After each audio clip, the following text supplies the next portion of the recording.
జగత్తంతయు కూడాను సమస్త శక్తులతో కూడినటువంటిది. The universe is full of all power. సర్వజ్ఞత్వము, సర్వ సమన్వయత్వము, సర్వవ్యాపకత్వంతో కూడినటువంటి యొక్క శక్తి ఈ జగత్తునందు వ్యాపించి ఉన్నది. The divine power, which is all pervasive, all knowing, is spread all over this world. పాయసములోని పంచదార వలె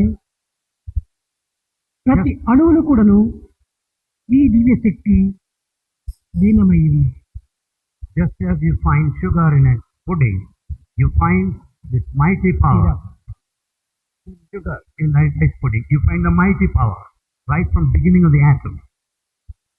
దీనిని ఉపనిషత్తులు రసో వై సహా అన్నారు. భగవంతుడు రసస్వరూపుడు. God is in the form of rasa. సర్వత్రా ఈ రసము వ్యాపించి ఉన్నది. This essence rasa is present everywhere. కానీ సర్వత్రా వ్యాపించినటువంటి దైవత్వాన్ని గుర్తించటం ఇది సాధ్యం కానిటువంటి విషయం. But it is not possible to recognize divinity, though it is present everywhere. కానీ భగవంతుని యొక్క ఉనికిని సర్వులను గుర్తించడానికి వీలవుతుంది. However, one can know the existence of divinity.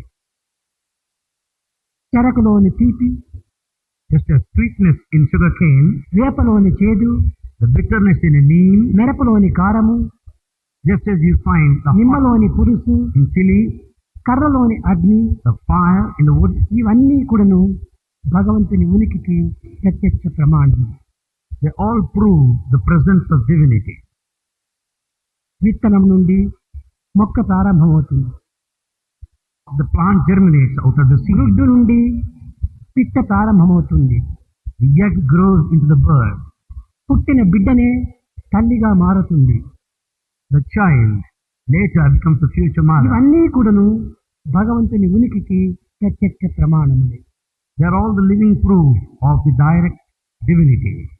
సెలయేరు తిరుకొండలు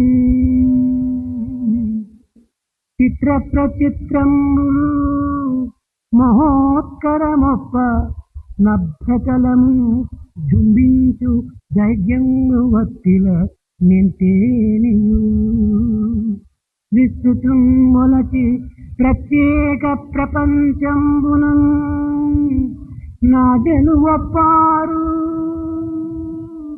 హిమాది రాజమా. నేను పర్వతములు చూచినప్పుడు మానవునికి ఆనందము చేకూరుతుంది. Man will be very happy on watching the mighty mountain.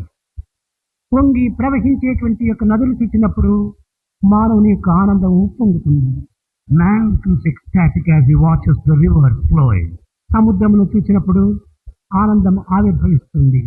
He will be blissful as he watches the mighty సుందరమైన ocean. నందనవనమును చూచినప్పుడు మనసుకు ఉల్లాసము చేకూరుస్తుంది.